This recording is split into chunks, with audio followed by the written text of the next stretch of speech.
Le président ukrainien Volodymyr Zelensky a énuméré 20 points du plan de paix, qui sont discutés par l'Ukraine, les États-Unis et la Russie. Selon lui, il s'agit d'un document de base concernant la fin de la guerre. Je rappelle que ce document a été discuté 3 jours à Miami entre les délégations américaines, ukrainiennes, puis russes et de nouveau ukrainiennes.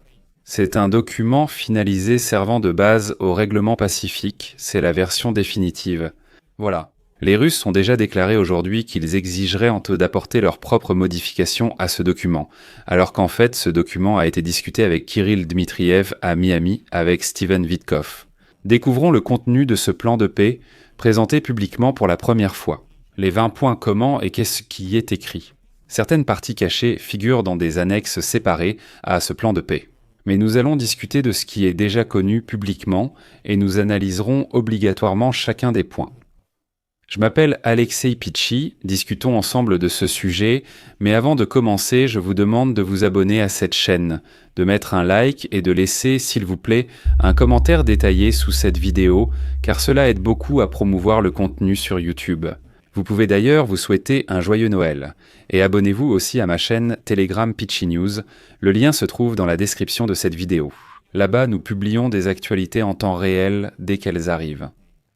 Le président ukrainien Volodymyr Zelensky a présenté le 24 décembre aux journalistes les 20 points du plan de paix débattus récemment par l'Ukraine, les États-Unis et la Russie. Je rappelle qu'au départ, il y avait 28 points, mais de nombreuses exigences insensées des Russes ont simplement été retirées de ce document.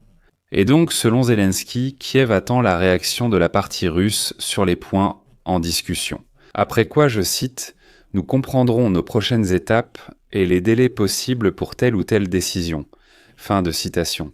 Si nous parlons précisément de ces 20 points qui existent aujourd'hui, il s'agit d'un document cadre qui a connu une évolution significative. C'est ce document qui, auparavant, commençait par 28 points. En résultat, aujourd'hui, il y a ce document qui se présente ainsi. C'est un brouillon. Ce n'est pas encore un document approuvé par les parties, mais il contient déjà une certaine logique sur la manière dont il est proposé de mettre fin à cette guerre. Il est important de noter tout de suite qu'aujourd'hui, les Russes ont en fait rejeté ce plan de paix et ont déclaré qu'ils avaient eux l'intention d'obtenir des modifications au projet de plan de paix. Par exemple, le renforcement des restrictions pour les forces armées ukrainiennes et l'exigence du statut de la langue russe en Ukraine. Ils sont intéressés de savoir ce qu'il adviendra ensuite des sanctions, des avoirs russes gelés. Le Kremlin exige de céder toute la région de Donetsk, et ainsi de suite, et ainsi de suite. J'ai consacré un épisode séparé à ce sujet, et la logique d'un tel comportement du Kremlin est décrite dans l'épisode précédent sur cette chaîne YouTube. Donc si vous ne l'avez pas vu, revenez en arrière et regardez-le absolument. Eh bien, passons maintenant à ce fameux plan de paix. Qu'est-ce que Volodymyr Zelensky nous a montré et que contient ces 20 points ? Le premier point, c'est la confirmation de la souveraineté de l'Ukraine. Il est intéressant de noter qu'en fait, ce sera une reconfirmation, car l'Ukraine est déjà souveraine, c'est inscrit dans la Constitution. Et il s'avère que nous devons, en quelque sorte, entendre à nouveau de la part de nos partenaires et surtout de nos ennemis, que notre pays est reconnu comme souverain. Le deuxième point prévoit un accord inconditionnel de non-agression entre la Russie et l'Ukraine, et un mécanisme de surveillance sera mis en place sur la ligne de contact. Il est notable que l'Ukraine exige de la Russie une inscription juridique sur la non-agression envers l'Ukraine et l'Europe, ainsi que des garanties de sécurité solides au troisième point. Nous en discuterons plus tard séparément. Quatrièmement, les forces armées ukrainiennes compteront 800 000 hommes en temps de paix. Actuellement, sur ma chaîne Telegram, un abonné a demandé « Il y a une incohérence, pourquoi exactement 800 000 ?» En effet, actuellement, il y a 1 100 000 soldats dans les forces armées ukrainiennes, et ainsi de suite. Je vais expliquer la logique telle que je la comprends. Premièrement, 1 500 000. Ce sont les forces armées de l'Ukraine, la garde nationale, le service de sécurité de l'Ukraine, la police, et ainsi de suite. Ce sont donc les forces de défense de l'Ukraine. Ce n'est pas seulement les forces armées ukrainiennes, c'est encore en plus. En conséquence, nous comprenons que la majeure partie va précisément à ces formations. De plus, il faut comprendre qu'ici, il y a une réserve concernant le temps, c'est-à-dire que cela concerne le temps de paix. 800 000, c'est justement ce noyau qui suffit pour couvrir entièrement toute la ligne de front. La guerre à grande échelle a montré que nous avons assez de soldats pour couvrir toute la ligne de front en temps de paix. En temps de guerre, la mobilisation et les appels supplémentaires augmentent immédiatement notre armée. Le 5e point, les États-Unis, l'OTAN et l'Europe accorderont à l'Ukraine des garanties de sécurité sur le modèle de l'article 5. Si la Russie envahit l'Ukraine, il y aura une réponse militaire et le rétablissement des sanctions. Si l'Ukraine envahit la Russie ou ouvre le feu sur le territoire russe sans provocation, alors les garanties de sécurité seront annulées. Si la Russie ouvre le feu sur l'Ukraine, les garanties de sécurité doivent immédiatement entrer en vigueur. Et c'est là qu'un point intéressant est apparu. Volodymyr Zelensky a indiqué que ce point prévoyait aussi une compensation pour les États-Unis en échange des garanties de sécurité, mais il a désormais été retiré. En somme, il demandait à Donald Trump de l'argent. Nous garantir votre sécurité ne suffit pas à recevoir votre gratitude, vous devez aussi nous dédommager. C'est-à-dire, vous comprenez, ce sont des alliés, un partenaire qui dit « Bien sûr, nous garantissons la sécurité, mais payez-nous pour cela ». Je continue à citer. Des garanties bilatérales de sécurité ne sont pas exclues. Selon cet accord, comme l'a déclaré Zelensky, il s'agit des possibilités de nos accords bilatéraux avec 30 pays, nous voulons conserver de telles possibilités. Ce sont les pays de la coalition des 30 pays volontaires, il s'agit aussi bien de l'Europe. Je vais 36 points, et toi, du Canada que du Japon, qui sont prêts, d'une manière ou d'une autre, à être à nos côtés pour garantir la sécurité. Le 6e point, la Russie fixera la politique de non-agression envers l'Europe et l'Ukraine dans toutes les lois et documents nécessaires, y compris la ratification à la Douma d'État. L'Ukraine deviendra membre de l'Union européenne à une date déterminée et bénéficiera d'un accès privilégié à court terme au marché européen. L'adhésion de l'Ukraine à l'Union européenne est l'une des garanties de sécurité. Kiev veut une date précise. Autrement dit, le plan de paix doit stipuler qu'à ce moment-là, nous devons absolument adhérer. Le 8e point prévoit un solide paquet de développement pour l'Ukraine, à définir dans un accord d'investissement séparé. Il comprendra notamment un fonds de développement pour l'investissement, le développement des infrastructures gazières, la reconstruction des territoires, l'extraction des minéraux et des ressources naturelles. Il y a ici un point intéressant. À ce stade, il n'est pas encore clair si les Américains reconnaîtront le contrôle des Russes sur les territoires occupés ou s'ils ne le feront pas. Le 9e point prévoit la création de fonds pour résoudre les questions de reconstruction de l'économie ukrainienne, de réhabilitation des régions endommagées et les questions humanitaires. L'objectif est d'attirer 800 milliards de dollars. Après la conclusion de cet accord, c'est le 10e point, l'Ukraine accélérera le processus de signature d'accords de libre-échange avec les États-Unis. Washington souhaite conclure un accord de libre-échange à la fois avec l'Ukraine et avec la Russie. Le 11e point, l'Ukraine confirme qu'elle restera un État non nucléaire conformément au traité sur la non-prolifération des armes nucléaires. 12e point. Voilà qui est intéressant. La centrale nucléaire de Zaporijia. Selon le président Zelensky, aucun compromis n'a été trouvé sur cette question. La proposition de Washington est la suivante. La centrale sera exploitée conjointement par l'Ukraine, les États-Unis et la Russie. Les États-Unis proposent de partager le contrôle de manière équitable. Dans le même temps, les Américains seront le principal gestionnaire de cette coentreprise. La proposition ukrainienne est différente. La centrale nucléaire de Zaporijia sera une coentreprise composée des États-Unis et de l'Ukraine. 50-50, aucun Russe ou Ukrainien malpropre ne pourra faire partie de la direction de la centrale nucléaire de Zaporijia. Dans ce cas, 50% de l'électricité revient à l'Ukraine, les 50% restants sont répartis par les États-Unis comme ils le souhaitent. Ils peuvent la vendre aux Russes ou en disposer autrement. Mais la position de l'Ukraine est qu'il est impossible de légaliser la prise de contrôle de la centrale nucléaire de Zaporijia par les Russes. C'est très étrange et cela créera un précédent mondial. Des envahisseurs sales arrivent, s'emparent d'une centrale nucléaire, je souligne, nucléaire, et ensuite nos alliés nous disent « Écoutez, partagez-la simplement 50-50 ».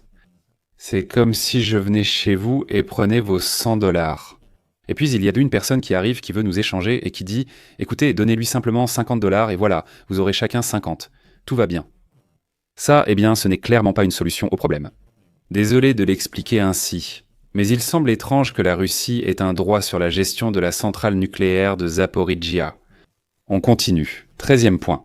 L'Ukraine et la Russie s'engagent à instaurer des programmes éducatifs dans les écoles et la société pour promouvoir la tolérance envers toutes les cultures et éliminer racisme et préjugés. L'Ukraine appliquera les règles de l'Union européenne sur la tolérance religieuse et la protection des langues des minorités.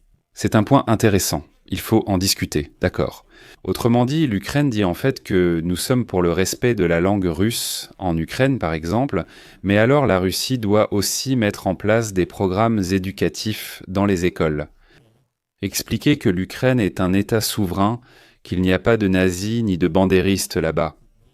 Expliquer à leurs Russes ignorant que c'est une nation distincte, que ce n'est pas un peuple frère, que ce n'est pas un seul peuple, non, c'est une nation voisine distincte. Expliquer l'histoire de l'Ukraine aux Russes pour que la prochaine génération comprenne la situation en général, etc. Voilà, si cela se construit ainsi, si des écoles ukrainiennes, des journaux ukrainiens, des sites d'information ukrainiens apparaissent en Russie, d'accord, alors on pourra parler du fait qu'en Ukraine il soit possible de discuter de la tolérance envers la langue russe. Par exemple, Vladimir Poutine a récemment déclaré qu'il y avait entre 5 et 10 millions d'Ukrainiens vivant en Russie. D'accord, alors pour 10 millions d'Ukrainiens, si vous êtes sûr qu'il y en a autant en Russie, introduisez l'éducation en ukrainien. Faites quelque chose. J'ai du mal à croire que le Kremlin acceptera. Le 14e point, la question du territoire, c'est vraiment le point le plus difficile. Selon Zelensky, il était prévu que dans les régions de Donetsk, Louhansk, Zaporijjia et Kherson, la position des troupes à la date de l'accord de paix serait considérée comme la ligne de contact reconnue de facto. La Russie doit retirer ses troupes des régions de Dnipropetrovsk, Mykolaïv, Soumy et Kharkiv pour que cet accord entre en vigueur. Selon Zelensky, Moscou exige le retrait de l'Ukraine de Donetsk. Les États-Unis proposent un compromis, une zone économique libre, c'est-à-dire ni à vous ni à nous.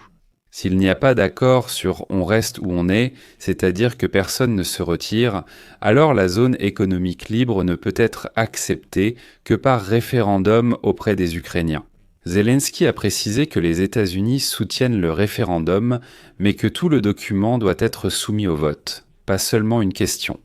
Il faut au moins 60 jours pour organiser un référendum, donc il faut un véritable cessez-le-feu en Ukraine pendant 60 jours. Voilà, c'est un point intéressant ici. Ce n'est pas clair. Avant la signature de l'accord, un cessez-le-feu de 60 jours est nécessaire que les Russes doivent accepter provisoirement, puis un référendum est organisé en Ukraine. Les Ukrainiens décident si nous acceptons ou non une zone économique libre dans le Donbass. Et ce n'est qu'ensuite qu'un accord de paix est conclu. Point 15. Après avoir convenu des futurs accords territoriaux, la Russie et l'Ukraine s'engagent à ne pas modifier ces accords par la force. Point 16. La Russie ne s'opposera pas à ce que l'Ukraine utilise le fleuve Dniepr et la mer Noire à des fins commerciales. Cela signifie que des navires ukrainiens traverseront les territoires occupés du Dniepr. Un accord maritime distinct et un accord d'accès seront conclus, qui couvriront la liberté de navigation et de transport. Dans le cadre de cet accord, la flèche de Kinbourne sera le 17e point. Un comité humanitaire sera créé pour résoudre les questions en suspens, organiser un échange total de prisonniers de guerre, le retour des civils, y compris enfants et prisonniers politiques, et régler les problèmes des victimes du conflit. Point 18. L'Ukraine doit organiser des élections dès que possible après la signature de l'accord, d'abord présidentielle puis législative. Point 19. Le présent accord sera juridiquement contraignant, son application sera contrôlée par le Conseil de la paix sous la présidence de Donald Trump. En cas de violation, des sanctions seront prévues, lesquelles ne sont pas encore connues. Point 20. Dès que toutes les parties accepteront cet accord, un cessez-le-feu complet entrera immédiatement en vigueur. 21.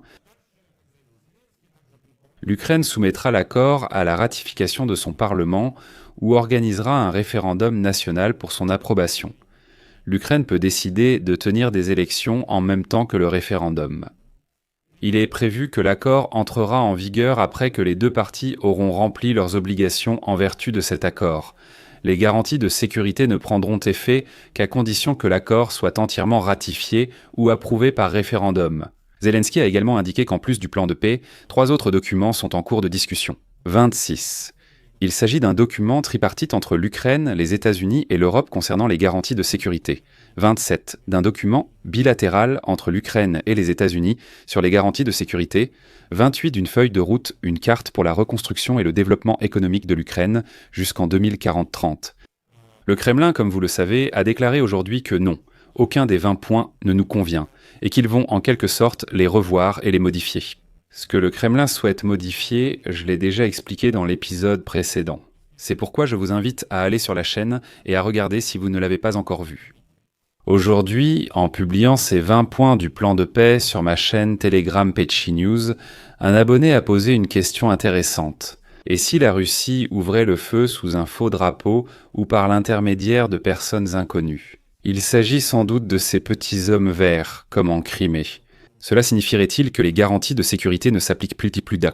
Eh bien, parce que le traité stipule que si la Russie ouvre le feu sur l'Ukraine, alors les Américains et les Européens doivent, y compris par des moyens militaires, réagir d'une manière ou d'une autre à cela.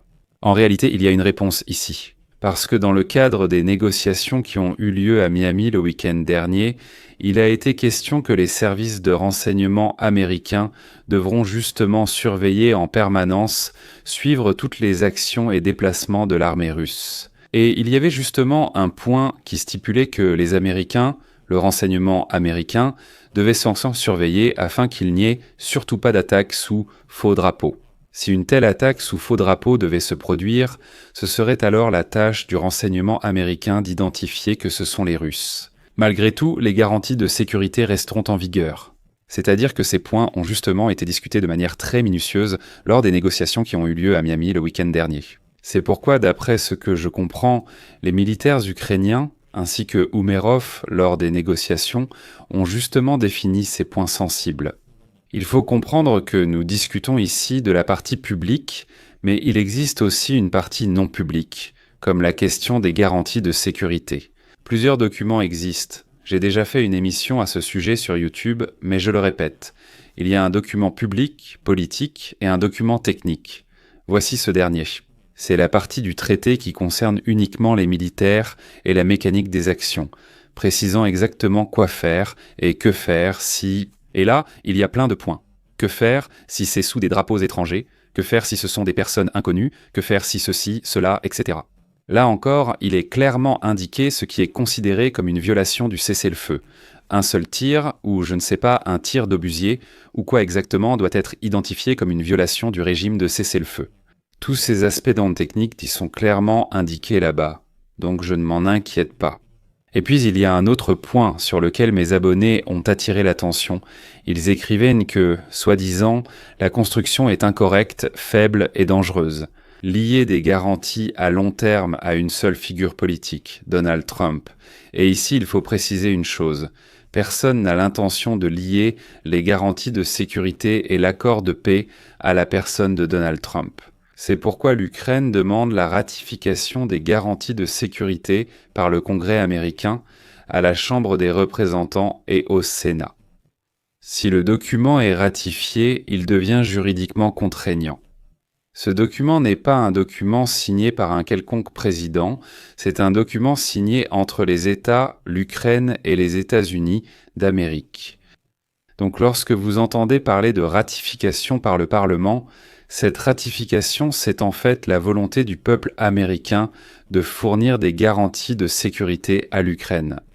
Autrement dit, vous comprenez que ce document n'est en aucun cas lié à la personne de Donald Trump, et si dans quelques années, un démocrate ou un républicain prend le pouvoir aux États-Unis et déclare « c'est fini, plus de garanties ». Pour abroger cette loi, il devra à nouveau passer par le Congrès, et seul le Congrès pourra l'abroger ou non. De plus, tout accord implique toujours cela. Des garde-fous, des dispositifs de sécurité contre de telles actions. Et il est toujours précisé, par exemple, qu'une des parties peut résilier le contrat en vigueur, mais qu'elle doit en informer l'autre au préalable. Par exemple, à l'OTAN, il existe un tel mécanisme. Chaque membre de l'Alliance de l'Atlantique Nord peut s'en retirer, mais il doit prévenir tous les alliés au moins un an à l'avance de son intention de quitter l'organisation. Ici, ce n'est pas le cas. Ce sont toutes des subtilités juridiques qui sont justement précisées, et c'est ce sur quoi l'Ukraine insiste. Il faut savoir que ce n'est pas encore un plan de paix final. Il comporte bien sûr de nombreuses lacunes, peut-être des incohérences, et il y a peut-être des choses qui nous semblent incompréhensibles ou étranges. Mais Zelensky a admis que tout n'était pas encore négocié, et que les Russes ne sont déjà plus d'accord. Ils disent qu'ils vont discuter, contester et proposer leurs options. Je pense donc que la négociation va encore durer. Sous-titre d'Imatorzok. Je vais mettre des points de suspension ici. Votre avis, vos conclusions, écrivez-les dans les commentaires sous cette émission, abonnez-vous à la chaîne, cliquez sur la cloche et n'oubliez pas de mettre un like. Les amis, si cette émission vous a intéressé, si l'information vous a été utile, vous pouvez remercier le travail de cette chaîne YouTube par votre don via les liens et coordonnées dans la description de cette vidéo. Il y est écrit « Soutenir la chaîne Alexei Petchiei ». Choisissez le format qui vous convient le mieux. Je vous serai reconnaissant pour tout soutien de votre part. Encore une fois, je vous souhaite à tous un joyeux Noël et de bonnes fêtes de fin d'année. C'est tout pour aujourd'hui, prenez soin de vous, à bientôt à tous.